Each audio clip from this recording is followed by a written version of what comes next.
Thank you all. Good afternoon. It's really a pleasure to be here. Boa tarde, buenas tardes. I will speak in English because I guess, it's easier for the many people here. But anyway, so I'm really happy to be here with you today starting the digital inclusion panel for this afternoon. And I'm very happy for a few reasons. One, because I'm going to try to make you think a little bit differently about digital development today. I'm not here to tell you all the good things or any specifically new thing, but I'm here to remind you of what we already know that we should be doing. And I think a lot of you, especially many of the women, some men, but mostly women that are here today in the audience who are probably as old as I or older, know that the reality is we actually know what we need to do, and we're not really doing it. So one of the things I want to make sure that we come out of the W20 here in Argentina is not just about having yet another opportunity to talk about some interesting things that we all do, some interesting things that we all want to do, but make sure that the G20 countries and all of you delegates and partners of the G20 make commitments so that W20 in Argentina is reminding all of us that we have to meet the targets and make the commitments that we want to make to achieve progress. Again, as I told you, you already all know about that. You know what needs to be done. So what's taking so long? Why is it so difficult for us to put things in practice?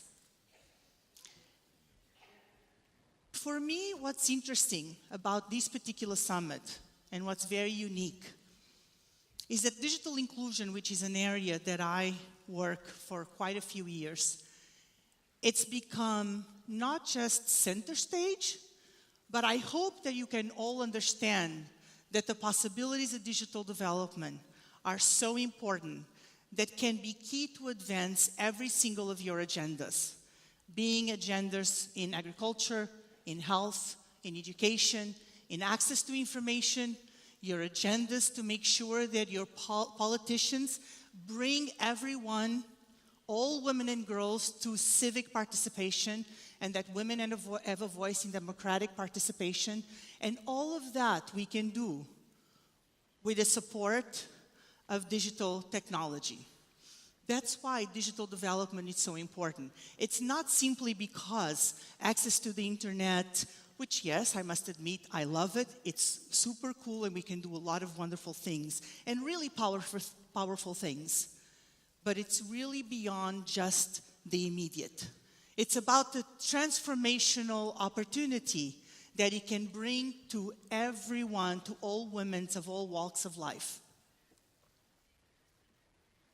So what I'm going to focus on today are three issues that I'm going to share with you that I'm extremely passionate about. First, I mentioned digital inclusion to you.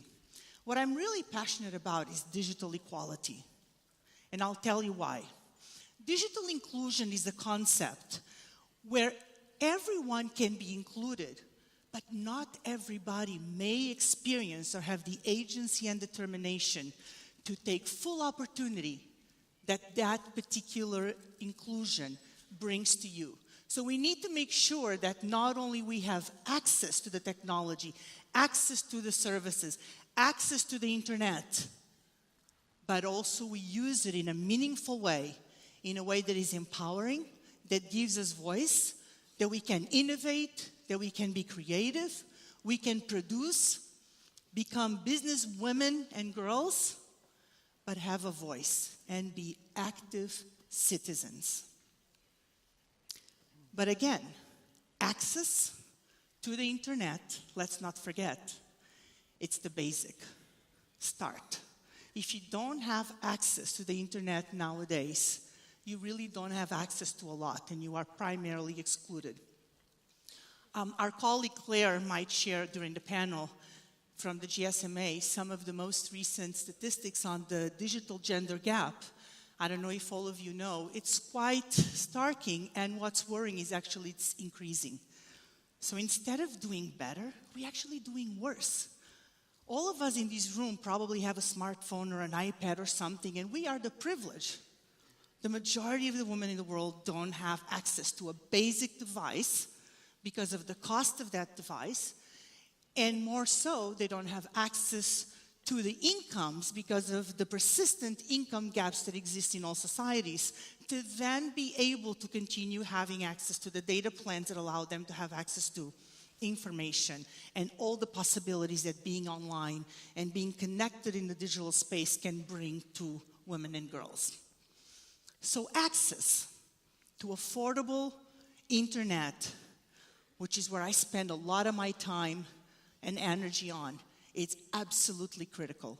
And for that, and for us to be able to make a dent in the current almost 30% gap that exists around the world, and in Southeast Asia, almost 76% gender gap in internet use, we need to make sure that every single country of the world focuses on gender-responsive policy and regulatory frameworks that incentivize affordable access to become a reality to all women and girls, no matter where they are and who they are.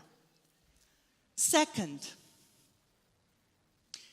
access, as I mentioned earlier, can only be productive if you can make a good use of it. So I mentioned citizenship. For me, what's important is that women are active citizens. And to become an active citizen, you have to go beyond being a passive user of technology, a passive user of information, and be an action-oriented user of information. To be an innovator, to be a creator, to be there creating the new world that we want for digital development for the world. Women have to be part of it. Not only they have to be part of it, they need to design the world that we want. We need more women to do that. We need more women to be integrated in every single aspect of digital development. And we need those women to also learn what it means to do gender analysis, so that we're not just taking technologies that were already developed by men, primarily from the world that has nothing to do with the lived realities of women, to change the way we design and think about technology. So women need to question the current technology and be part of a process that will develop newer technology. Technology that is designed from a women's perspective, to meet women's needs and not perceived needs by others that imagine they understand women's realities. So active citizenship, meaning not only being entrepreneurs, producers, creators, but again, fighting for the right policies and to have a voice so all of these can change. Remember, technology is never gender neutral. A lot of people make that mistake and believe in that. I certainly don't, and many of my colleagues don't. And that's important for you to always remember. Because it's not gender neutral, never take for granted that anything that is presented to you was invented, thought of by for any particular use outside of what you wanted. That's extremely important.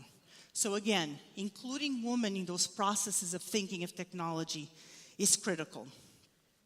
One thing that I wanted to call your attention, because it's been a major concern for myself and many of our colleagues in the digital development space, is that active citizenship, as I mentioned earlier, means that women also understand and become empowered and equipped to use technology in the right way.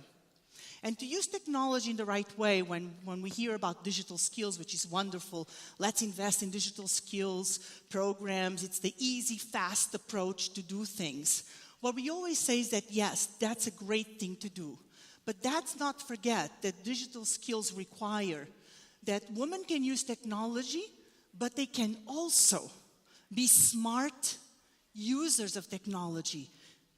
Be equipped to understand what it means to come online. Because having access on the internet also comes with threats. And we need to make sure that, again, active citizenship requires women to have the skills to use technology in a way that is private, safe, that their personal data is protected, so that they can take full advantage of those opportunities. So, I want to remind you again, as I said at the beginning, maybe I'm not telling you anything new. We just need to remind ourselves of what needs to be done. And I think all of you, most women that I've met in the summit this week, have incredible projects they're already working on.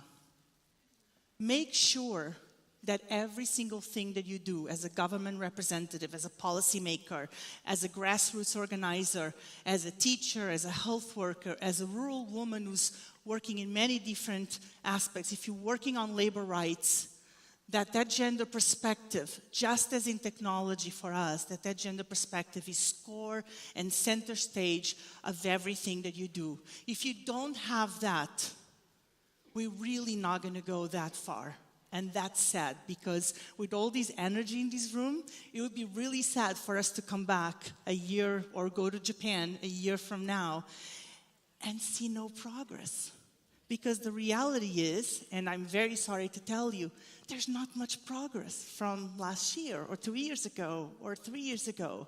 So not only we need to measure that progress to make sure that we keep everyone, not just governments, but every single of us accountable for our commitments, but we need to make sure that we're designing digital development programs, opportunities, services, what have you, in a way that focuses on achieving the goals and making progress.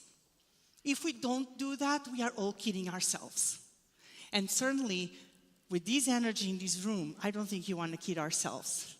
From the super inspiring speech that we heard earlier from Pilar, which almost put me to tears, I have to tell you, I'm like, I hope that you can get out of here today from this incredible, powerful gathering, and from hearing all the fantastic experts and all of you talking to each other with greater inspiration to go back to your countries, to your work, to your lives as mothers, creators, innovators, policymakers, and say, enough is enough, as Pilar said, basta. Let's change the world. What's keeping us from it? So I want to be part of it, and I hope you can also join me and my colleagues and our partners and our entire community who works around the world to make that happen. Thank you so much for listening.